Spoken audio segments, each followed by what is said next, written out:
네, 여러분 안녕하세요. 안태현 전도사입니다. 오늘 창세기 강의, 오늘부터 이제 드디어 가인을 끝내고 이제 노아로 넘어와서 우리가 이제 노아에 대해서 또 알아보면서 또 하나님의 말씀에 대해서 또 이렇게 한 구절 한 구절 살펴보는 시간을 가졌으면 좋을 것 같아요. 제가 짧게 기도하고 시작하도록 하겠습니다. 하나님 감사합니다. 이 시간 또 하나님의 말씀에 대해서 함께 또 나누려고 합니다. 이 시간 말씀을 또 전하는 자나 듣는 자나 모두 다 은혜 받게 하여 주시고 또 하나님의 말씀을 통하여 우리가 하나님의 뜻을 더욱더 깊이 깨달아 알아갈 수 있는 은혜가 있게 하여 주시옵소서. 예수님의 이름으로 기도합니다. 아멘. 제가 저희도 지금 이제 중간고사 기간에 있거든요. 그래서 이제 좀 전까지 열심히 중간고사 과제를 이렇게 막 열심히 하다가 왔는데 이제 과제를 거의 다 끝내놨는데 이제 저희 반 단톡방에 공지가 올라오더라고요. 그 과제가 이제 취소가 됐다고, 안 해도 된다고. 그래서 제가 그 카톡 내용을 보고 순간적으로 이제 좀 충격을 받아서 마음이 좀 심란한 상태입니다. 그래서 조금 오늘 시작할 때 기도하지 않으면 안 되겠다. 그래서 좀 그런 마음이지만 오늘 이렇게 좀 기쁜 마음으로 노아에 대해서 함께 알아가는 시간 갖도록 하겠습니다.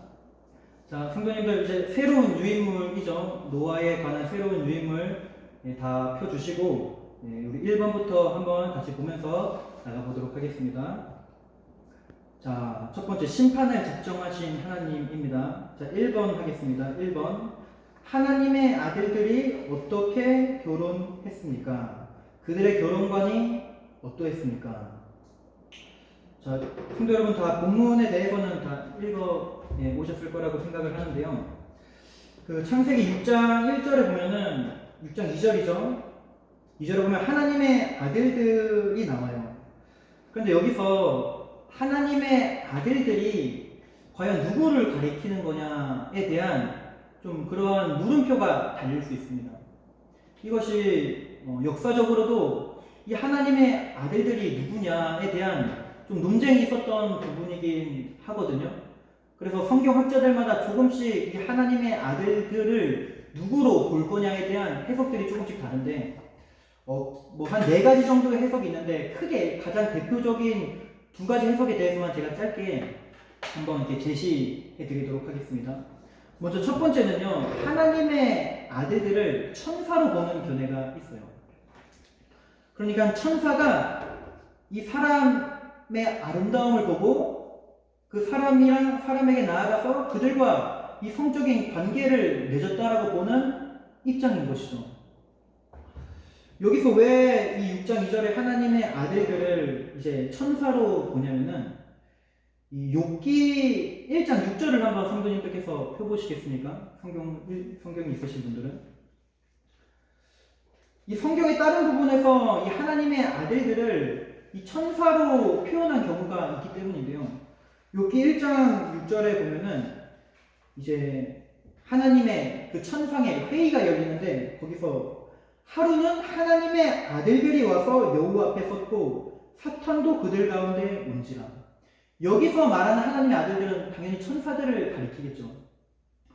또 뿐만 아니라 뭐 욥기 38장 7절에 가서도 이 하나님의 아들들이 이제 천사로 표현되는 것을 볼 수가 있는데요. 그거는 한번 찾아보시면 될 것 같고, 이렇게 하나님의 아들들은 다른 성경 본문에서 천사들로 표현하는 부분이 있다. 그래서 여기서 하나님의 아들들을 천사로 보아야 한다라는 그러한 견해가 있습니다. 그런데 이 해석은요, 제 개인적인 생각으로는 일단 천사와 인간이 어떤 성적인 관계가 가능한지 성경적인 근거가 불명확합니다. 그러니까 이렇게 볼 수도 있다라고 뭐 보는 것까지는 괜찮은데 그것을 입증할 만한 타당성이 조금 부족해요. 왜냐하면 천사는 영적인 존재이고 사람은 이 영이 있지만 육신을 입고 있는데 어떻게 그 둘이 결합을 하고 성적인 관계가 이루어질 수 있느냐? 성경에 그것이 가능하다라고 어떻게 나타내주고 있는 그러한 구절들이 이 근거가 좀 불충분하기 때문에 저는 개인적으로 이렇게 보기보다는 어떻게 보냐면요. 두 번째 이제 견해에 대해서 제가 말씀드리는 겁니다. 이 성경을 해석할 때는 정말 중요한 게 뭐냐면은 이 문맥을 고려하거든요. 앞뒤 문맥을 고려해서 이 성경을 해석해 나가야 되는데, 두 번째 견해는 하나님의 아들들을 경건한 셋의 자손으로 보는 경우입니다. 좀 쓸게요. 아까 첫 번째가 천사들이라고 했죠. 첫 번째 견해. 그리고 두 번째 견해가 경건한 셋의 자손으로 보는 견해입니다. 왜 이 하나님의 아들들을 경건한 셋의 자손으로 보냐면요. 우리가 지난번까지 했었던 성경을 조금 넘어가서 4장부터 5장을 한번 보시겠습니까? 이 결국에는 창세기가 지금 계속해서 문맥적으로 이어지는 말씀인데, 보시면은 4장 1절부터 15절까지는 뭘 나타내고 있냐면요. 1절부터 15절은 가인과 아벨 사건에 대해서 기록하고 있습니다. 가인과 아벨 사건. 그리고요, 4장 16절부터 24절까지는 어떤 얘기들이 나오냐면은 불경건한 가인의 자손들이에요. 불경건한 가인의 자손들에 대한 족보가 쭉 나옵니다. 그리고 이어서 4장 25절부터 5장 32절까지는 어떤 얘기가 나오냐면은 경건한 셋의 자손들의 족보가 나와요. 예. 4장부터 5장까지 이렇게 보면은 이러한 구조로 이제 스토리가 전개되어 가는군요. 그러니까 불경건한 가인의 자손들의 출현, 또 반면에 경건한 셋의 자손들의 출현, 이렇게 대조가 되는 것을 볼 수가 있는 것입니다. 그런 대조 속에서 오늘 이 6장 1절도 문맥적으로 같이 봐야 된다는 거예요. 여기서 보면은 사람의 딸들이 나오고 하나님의 아들들이 나옵니다. 그래서 이런 문맥적인 것으로 봤을 때 자연스럽게 하나님의 아들들은 경건한 셋의 자손들을 가리키는 것이고, 사람의 딸들은 불경건한 가인의 자손들로 봐야 된다라는 그러한 어떤 해석이 있는데, 저는 이 해석이 좀 문맥적으로 타당하지 않나 좀 그렇게 생각을 합니다. 물론 이 성경 해석이라는 게 이게 뭐 100% 정답이다 뭐 이렇게 확 못을 갖고 이렇게 보기는 어렵지만, 다양한 견해들이 있으면은 그 견해들도 그런 견해들이 있고 그런 해석들이 있구나라는 것을 물론 존중은 해야겠지만, 그 중에서 그냥 저는 이 견해를 택하고 앞으로도 이렇게 이어지는 말씀도 이렇게 전개해 나가도록 하겠습니다. 자, 그러면은 하나님의 아들들을 경건한 셋의 자손들로 이렇게 보도록 합시다. 그러면은 그들의 결혼관이 어떠했는지를 우리가 알아야 되거든요. 이 경건한 셋의 자손들의 결혼관이 어떠했다라고 나와있죠. 6장 2절에 보면은 하나님의 아들들이 사람의 딸들의 아름다움을 보고 자기들이 좋아하는 모든 여자를 아내로 삼는지라라고 나와있죠. 그러니까 이들의 결혼관이 어떤 거예요? 원래 이 결혼이라는 것은요, 하나님께서 예비하신 사람을 만나서 어떤 하나님의 영광과 또 하나님께서 맡겨진 사명을 잘 감당할 수 있는 것이 이 어떤 결혼의 어떤 목적이 되어야 되고, 그것이 경건한 사람들의 그 결혼의 중심이 되어야 되잖아요. 하나님의 영광, 하나님의 사명, 이것이 어쨌든 그 결혼의 중심이 되어야 되는데, 이 당시에 경건한 셋의 자손들의 결혼관이 어떻게 변질이 됐냐면은 하나님의 영광, 하나님의 사명, 이런 것에는 이제 관심이 없어지고 그냥 내 눈에 아름다워 보이면은 무작정 결혼을 했다는 것이죠. 그러니까 자기 눈에 아름다워 보이만 하면은 상대방의 뭐 신앙이 어떠하든지, 상대방이 하나님을 예배하는 사람인지 아닌지, 이제 그런 것이 더 이상 중요해지지 않게 된 거예요. 내 눈에 보기에 좋은 대로 그냥 나아가는 것이죠. 그러니까 철저하게 자신의 어떤 육체의 만족에 기초한, 자신의 어떤 정욕에 기초한 육체적인 결혼을 시작했다라는 것입니다. 그러니까 사사기에 보면 이런 구절이 나오잖아요. 그들이 이제 자기 소견에 옳은 대로 행하였더라. 딱 지금 그러한 모습인 것입니다. 이 경건한 셋의 자손들의 결혼관이 이렇게 바뀌니까 이 셋의 자손들이 이제 어떻게 되겠습니까? 이런 세속적인 결혼관을 통해서 이제 경건한 셋의 자손들도 불경건한 가인의 자손들과 동화되어서 구별되지 못한 삶을 이제 살아가게 되었다라는 것을 말하고 있는 것입니다. 뿐만이 아닙니다. 원래 이 경건한 원래 그 6장 2절을 보면요, 그들이 자기들이 좋아하는 모든 여자를 아내로 삼는지라고 나와 있어요. 원래 성경적인 결혼과는 어떠한 결혼이죠? 일부 일처제죠. 그런데 지난 시간에 보았듯이 죄로 인해서 이 가인의 자손들에게 이제 일부 다처제가 일어났는데, 이제 경건한 셋의 자손들에게도 뭐가 나타나요? 모든 여자를 닥치는 대로 아내로 삼는 거예요. 일부 다처제가 경건한 셋의 자손들에게도 시작이 되는 것입니다.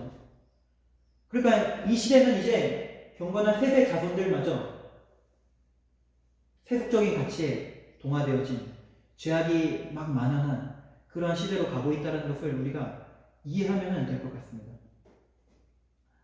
자, 2번 보겠습니다. 하나님의 신이 왜 인간과 함께 할 수 없습니까?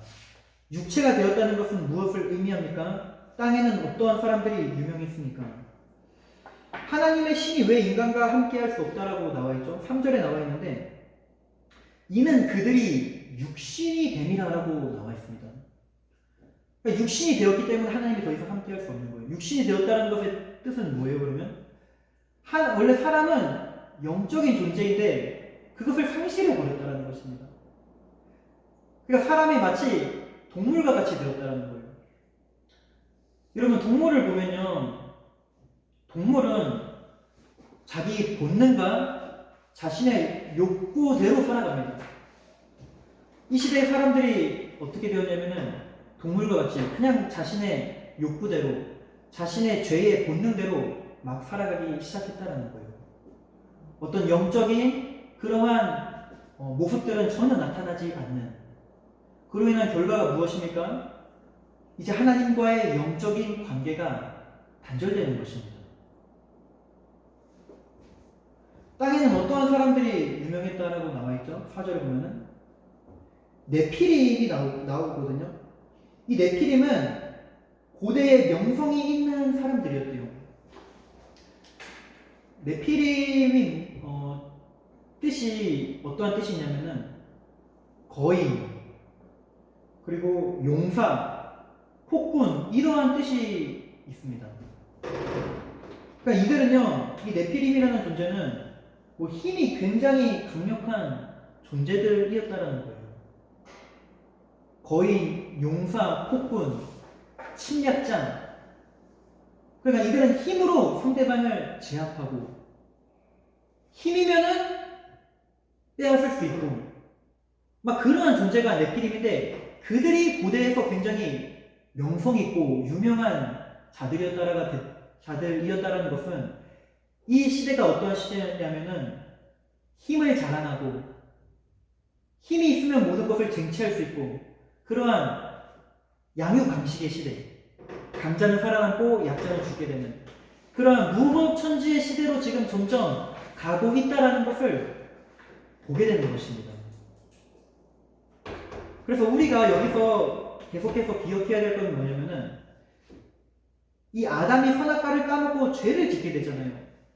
그 죄악이 가인의 시대에서, 또 라멕의 시대에서, 그리고 지금 노아의 시대에서 어떻게 점점 이 죄악이 더욱더 커지고 막 눈덩이처럼 불어나고 있는지를 우리가 이 창세기를 보면서 지금 이해를 해야 되는 것입니다. 이렇게 지금 죄악이 세상에 퍼지고 경건한 셋의 자손들의 신앙마저도 무너지는 시대가 이제 창세기 6장에 가면은 되는 것이라고 볼 수 있는 것입니다. 자, 3번 보도록 하겠습니다. 하나님은 무엇을 보시고 사람 지으셨음을 한탄하셨습니까? 하나님께서 왜 이렇게 슬퍼하시고 근심하셨을까요? 하나님은 어떤 심판을 계획하셨습니까? 하나님은 무엇을 보시고 사람을 지으셨음을 한탄했다라고 나와있죠? 예, 6장 5절에 그대로 나와있죠. 사람의 죄악이 세상에 가득함과 그의 마음으로 생각하는 모든 계획이 항상 악한 뿐임을 보시고 이제 하나님께서 사람을 지으셨음을 한탄합니다. 하나님께서 왜 이렇게 막 슬퍼하시고 근심하셨을까요? 성도 여러분, 사람은 하나님께서 처음 사람을 창조하셨을 때에 하나님의 그 마음이 어떠했을지를 우리가 한번 생각해 봅시다. 사람은 하나님의 형상을 담아서 창조된 존재죠. 그러니까 하나님께서 처음 사람을 창조한 그 이유는 무엇이었냐면은, 그 창조의 목적이 무엇이었냐면은, 이 사람과 하나님과 서로 사랑을 나누고, 또 피조물인 사람으로부터 하나님 자신이 영광을 받고, 하나님과 사람과 서로 교제하고, 그 안에서 기뻐하고, 그러한 존재로 사실은 지음받은 존재가 인간이잖아요. 그런데 이러한 인간들이 이 시대에 와서는 그러한 창조의 목적을 상실해버리는 것입니다. 인간의 창조의 목적이 있는데 그 목적을 잃어버리고 그냥 이 땅의 것만 바라보고 하나님은 바라보지 않고 그냥 내 자신의 어떤 욕심대로 살아가고 육체의 욕구대로 살아가고 그렇게 살아가는 인간을 보면서 하나님께서 얼마나 이 마음이 아프셨겠습니까? 그 성도님들 중에서도 저는 뭐 자녀를 낳아보지 않아서 모르겠지만 이 자녀를 낳고 자녀가 정말 힘들게 자녀를 낳잖아요. 그 해산의 고통도 크고 자녀를 양육하는데도 굉장히 힘이 들 텐데 그렇게 내가 자녀를 막 양육해냈는데 그 자녀가 키워낳고 보니까 속을 막 썩일 때가 있잖아요. 그러면은 내가 이러려고 얘를 이렇게 열심히 키웠나 막 그러한 생각들이 올 때가 자녀를 키우면 한 번씩 그렇게 오게 된다고 하더라고요. 하나님은 그것보다 훨씬 더 이제 기가 막힌 거죠. 뿐만 아니라 하나님은 어떠한 하나님이냐면은 하나님은 일단 공의의 하나님입니다. 그러니까 하나님은 죄를 간과하실 수 없는 분이라는 특징이 있어요. 그러면은 결국에는 어떠한 상황이 벌어진 거냐면은 자신이 심히 기뻐한 존재로 지음을 입은 그 인간을 이제는 하나님께서 심판하셔야 되는 상황이 오게 된 것입니다. 그러한 상황 속에서 오는 하나님의 어떤 슬픔이 있었겠죠.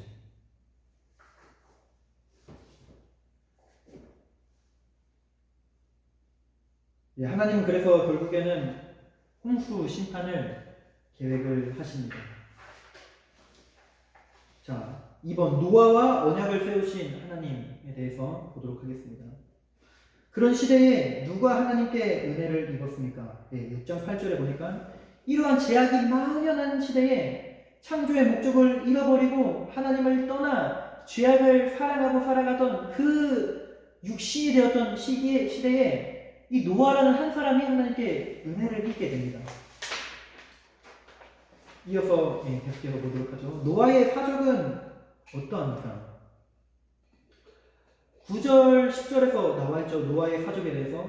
이것이 노아의 조건이라 뭐라고 나와있죠? 노아는 의인이라고 말하고 당대의 완전한 자라고 말하고 있으며 그는 하나님과 동행하였다는 자라고 이 성경은 노아에 대해서 그렇게 서술을 하고 있습니다. 그러면 노아는 어떠한 점에서 그 시대 사람들과 달랐습니까? 여러분 그 시대는 이제 그 시대가 어떠한 시대인지 알겠죠? 굉장히 포악하고 힘이 있으면 다 빼앗을 수 있고 살인, 강간, 약탈, 이런 무거천지의 시대가 된 시대가 이 노아의 시대입니다. 창조의 목적을 잃어버린 그런 시대인데, 그런 상황 속에서 노아는 어떻게 이 시대 사람들과 구별이 되는 거예요? 창조의 목적을 잃어버린 시대 속에서 창조의 목적대로 살아갔던 인물이 노아입니다. 많은 사람들은 육신의 본능과 욕구에 따라 살아가요. 근데 그 가운데서 노아는 창조의 목적을 잃어버리지 않고 하나님과 동행하는 삶을 살아가는 것입니다. 하나님과 동행하는 삶은 지난번에 말씀드렸듯이 내 마음의 중심에 하나님을 두고, 내 삶의 중심에 하나님을 두고 살아가는 삶이라고 했죠. 그러니까 이 시대에 많은 사람들이 무엇을 고민하냐면은, 이 시대의 특징을 이제 누가복음 17장 27절에 밑에 보면 이렇게 기록하고 있습니다. 노아가 방주에 들어가던 날까지 사람들이 먹고 마시고 장가들고 시집가더니 홍수가 나서 다 그들을 멸망시켰으며. 여러분, 먹고 마시고 장가들고 시집가는 게 그게 뭐 죄입니까? 오늘날에도 먹고 마시고 장가들고 시집가고 다 하잖아요. 그런데 이 시대에는 이것이 그들의 삶의 전부가 되었던 시대라는 거예요. 그게 어떤 하나님에 대해서 관심이 없어진 시대입니다. 하나님을 두려워하지도 않고요. 그냥 내 소견에 오른 대로 살아갔던 그 시대였는데, 이 노아는 그러한 시대 가운데서 많은 사람들이 어떻게 하면 내가 이 땅에서 더 많이 가질 수 있을까? 어떻게 하면 내 육신의 정욕을 풀며 내 죄를 즐기며 내 육체의 만족을 누리며 살아갈 수 있을까? 막 이러한 것에 관심을 갖는데, 노아는 그 가운데서 어떠한 고민을 하냐면은, 이 시대 속에서 내가 어떻게 하나님을 더 기쁘게 해드릴 수 있을까? 내가 어떻게 하면 더욱더 이 죄악이 많이 난 시대 가운데서 흔들리지 않고 하나님 말씀에 순종하며 살아갈 수 있을까? 이러한 것들을 고민하며 살아갔던 사람이 노아였겠죠.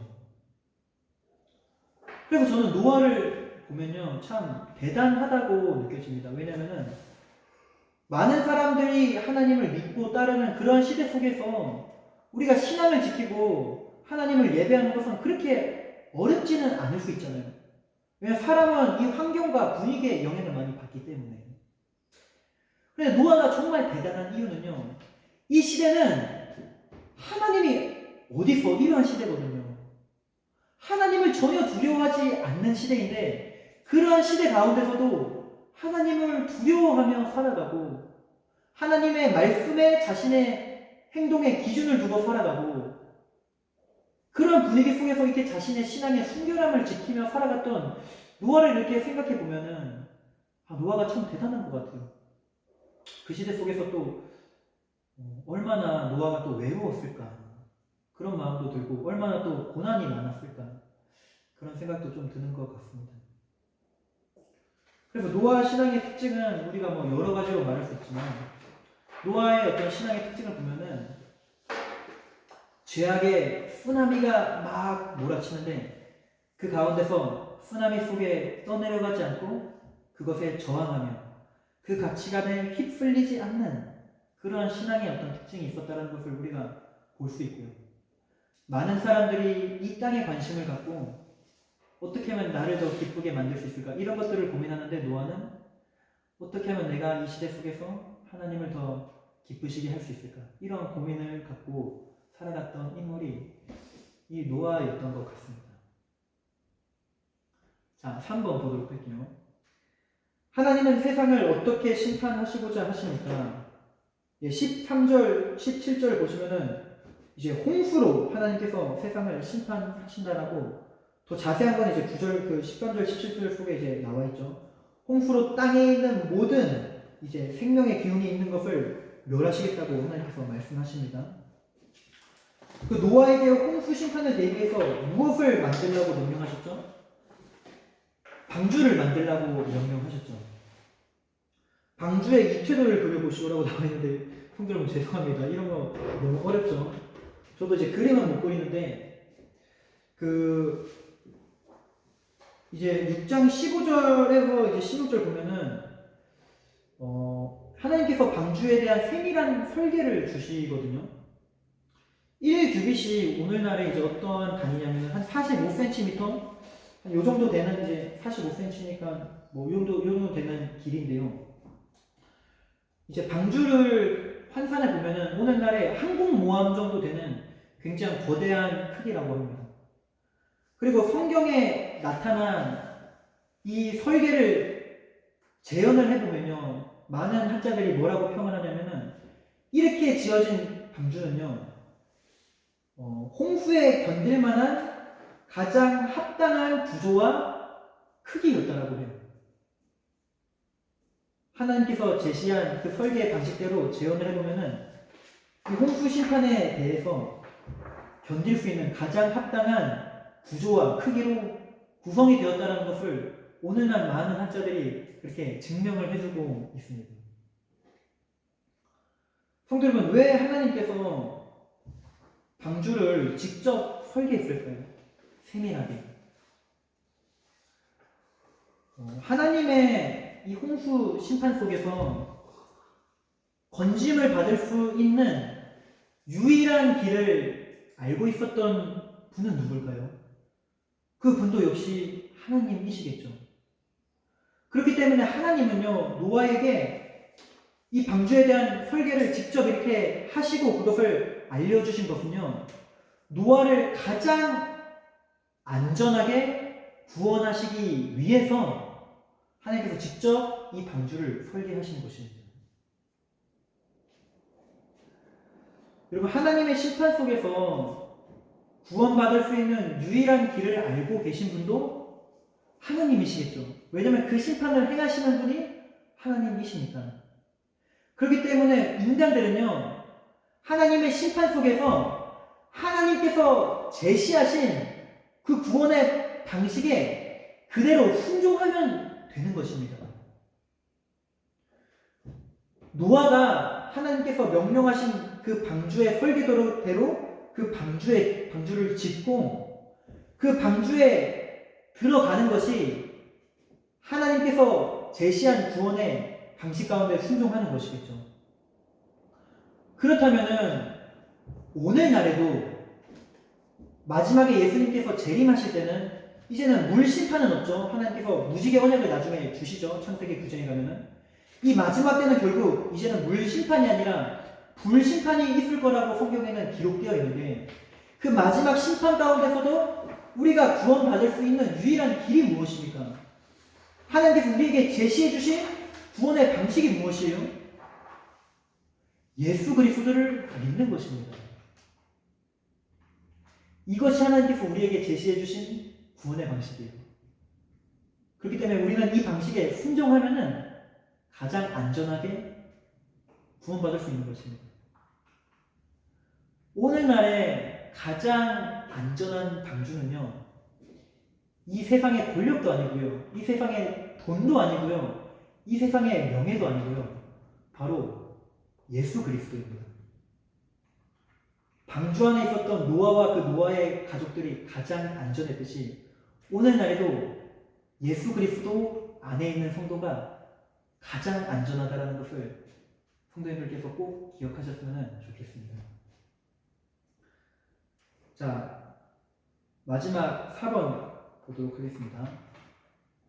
하나님께서는 노아와 어떠한 언약을 세우셨습니까? 노아는 어떻게 순종했습니까?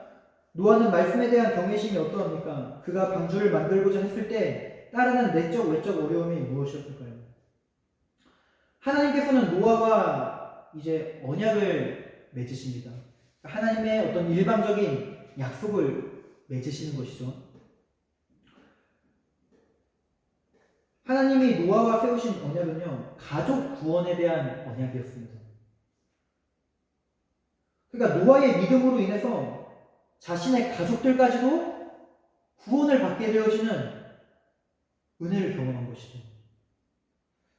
우리 창세기 19장에서도 보면은 이 하나님께서 그 소돔 땅을 심판하실 때 이 롯을 건지시기 위해서 결국에는 롯의 아내와 거기에 보면은 그 롯의 가족들에게도 이 구원받을 수 있는 길을 이 제시가 되는 그런 부분들이 나타납니다. 그런데 이제 그 롯의 사위들이 농담으로 알고 믿지 않아서 그들은 이제 멸망당하게 된 거지. 롯과 아내와 그 롯의 자녀들은 결국에는 구원을 받게 되거든요. 그런 것처럼 이 노아 의인 한 사람으로 인해서 그의 가족들까지도 지금 구원을 받게 되는 은혜를 지금 경험을 하게 되는 것이죠. 노아는 어떻게 순종했나요? 하나님의 이 말씀 앞에 22절에 보면은 노아가 그와 같이 하여 하나님이 자기에게 명하신 대로 다 준행하였다라고 나와 있습니다. 그러니까 하나님의 명하신 대로 절대적인 자세로 노아가 순종했다는 것을 우리는 말씀을 통해서 알게 되는 것입니다. 노아는 노아의 말씀에 대한 경외심이 어떠합니까? 말씀에 대한 경외심이 굉장하죠. 하나님의 말씀 앞에 자신의 모든 인생을 던지는 그런 노아의 모습을 보면서 정말 이 하나님의 말씀에 대한 경외심이 깊은 인물이 노아구나 이것을 알 수가 있습니다. 여러분 그러면 마지막으로 이 노아가 방주를 만들고자 했을 때 따랐던 이 내적인 어려움과 외적인 어려움들이 무엇이었을까요? 우리가 이것에 대해서 한번 생각해 봤으면 좋겠는데 그 시대는 굉장히 죄악이 만연한 시대였겠죠. 사실 노아에 대한 이 이야기를 읽어보면요, 창세기 6장을 읽어보면은 오늘날의 시대랑 그렇게 저는 별반 다르지 않다고 생각합니다. 오늘날의 시대가 굉장히 비슷하다 이렇게 느껴지는 것 같은데요. 그런 시대 가운데서 방주를 지어야 돼요. 그것도 굉장히 오랜 기간, 굉장히 방주가 거대하니까 오랜 기간 지어야 되겠죠. 이 노아는 내적인 어떤 어려움은 어떤 의심이 한 번씩 됐을 것 같아요.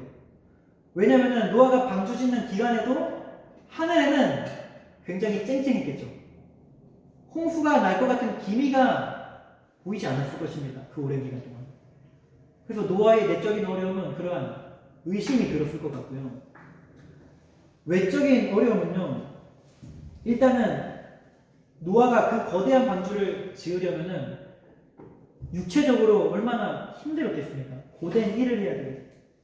그리고 많은 사람들이 노아를 어떻게 바라봤을까요? 미쳤다고 바라봤겠죠. 니 지금 뭐 하는 거냐? 지금 하늘을 봐라. 무슨 홍수냐?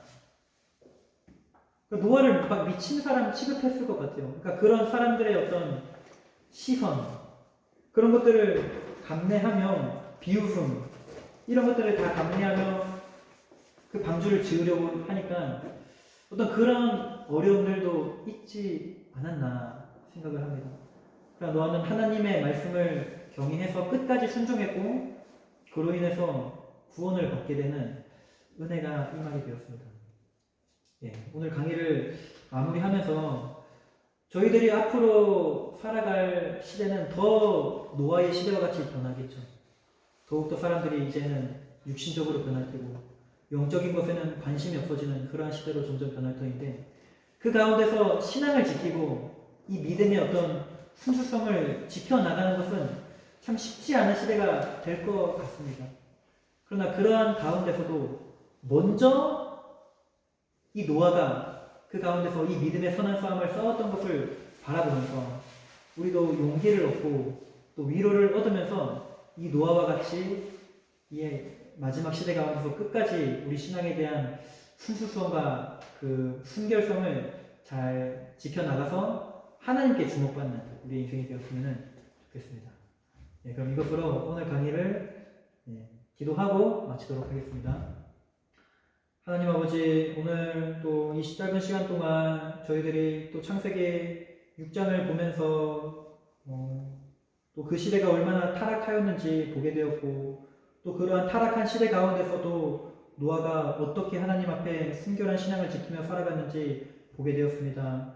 하나님, 오늘날의 시대도 이 노아의 시대와 같이 얼마나 죄악이 만연한 시대인지 모릅니다. 그 죄악의 쓰나미 속에 우리가 휩쓸려 떠내려가지 않도록 우리를 붙잡아 주시고 하나님께 노아가 은혜를 입게 됨으로 말미암아 노아가 구원을 받았던 것처럼 우리 역시 하나님께 은혜를 입게 됨으로 하나님께 구원을 받는 아름다운 역사가 있게 하여 주시고 이 마지막 시대 가운데서도 우리의 믿음을 잘 지키며 살아갈 수 있도록 주님 붙잡아 주시옵소서. 예수님의 이름으로 기도합니다. 아멘.